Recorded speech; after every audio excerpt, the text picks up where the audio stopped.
The call definitely happened, but both sides are spinning it in their own ways, and they're spinning it with the classic people. One of Hasan's central arguments is that leaders should ultimately be judged by what they do rather than by what they say privately. Throughout the interview, he repeatedly shifts the conversation away from the leaked phone call and toward actual US policy. His reasoning is straightforward.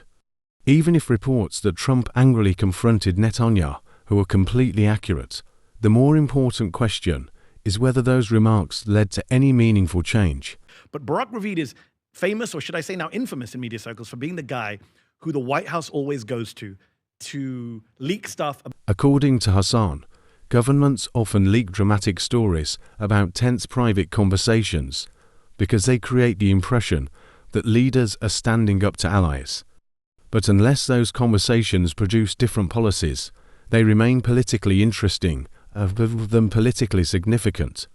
This approach also avoids a common mistake in political debate, confusing rhetoric with results. The point is that whoever's in the White House, they know that this is the guy who does the stories about split between Israel and America. So we've had about a dozen, 24 of these stories over the last 3 years. Politicians from every party often make strong statements behind closed doors or in public while pursuing policies that remain largely unchanged.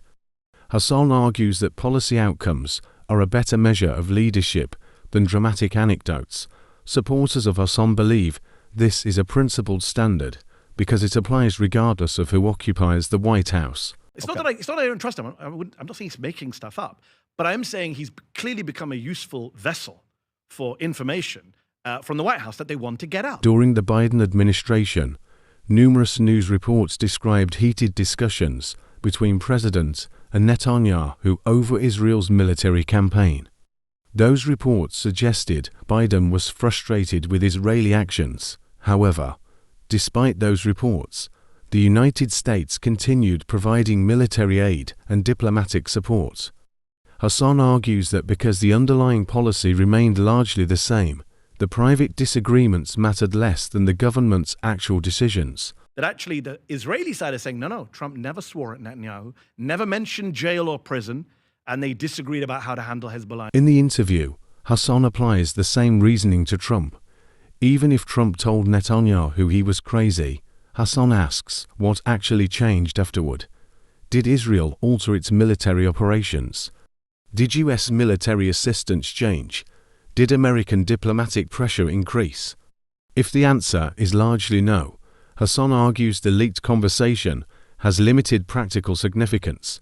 What do you do in a situation like this where both sides are spinning furiously? And I can believe either version. I can believe that Trump told him you're fucking crazy. We wouldn't put that past Donald Trump. I can also believe that they lied to make Trump sound stronger than he is, and Netanyahu's telling the truth. Another major argument is Hasan's caution about anonymous sourcing. He does not say anonymous sources are automatically unreliable. Instead, he explains that anonymous officials often leak information because doing so advances political objectives. Governments leak favorable information all the time. Sometimes they want to pressure another government. Sometimes they want to improve their own public image. Sometimes they want to influence negotiations. That's a big deal too. I mean, look, all the traditional rules of political journalism went out the window when Donald Trump came along, right? So, my colleague Swin Subsang reports on the White House for Zateo. He has very good contacts. And, he tells me some of the crazy stories he gets from behind the scenes in terms of people trying to screw each other over, right? In the Trump administration, there's a very unique dynamic. And, he's referred to it as a Reservoir Dogs dynamic. Hassan argues that journalists should report these leaks, but readers should remember that anonymous sources often have incentives. Beyond simply informing the public. This doesn't mean every anonymous source is lying. Rather, it means audiences should evaluate the context before accepting dramatic claims. Hassan discusses reports that White House officials have often used particular journalists to communicate stories about tensions with Israel.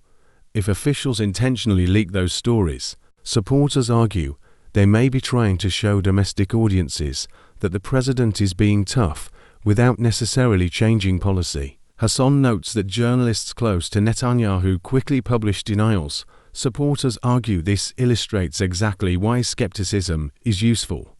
If both governments immediately release conflicting accounts, Readers should recognize that each side has political incentives, rather than portraying either Washington or Jerusalem as completely truthful.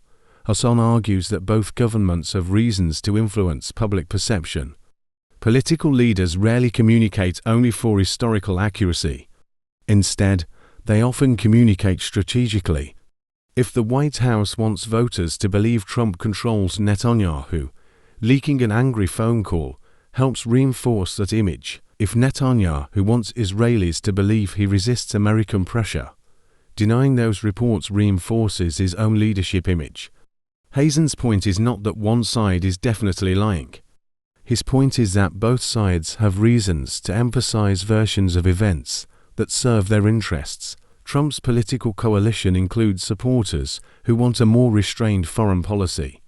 If reports suggest Trump strongly confronted Netanyahu, some voters may conclude he remains independent rather than simply supporting Israeli policy. Netanyahu also faces political pressures. Appearing to submit to American demands could weaken his standing among supporters who value maintaining Israeli independence.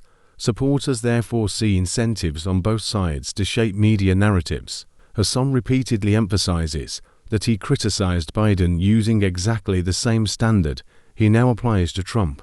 Supporters argue this consistency strengthens his credibility. Political commentators often excuse behavior by leaders they support, while condemning identical behavior by opponents. Hassan argues that consistency is essential. If private frustration did not excuse Biden's policies, it should not excuse Trump's either.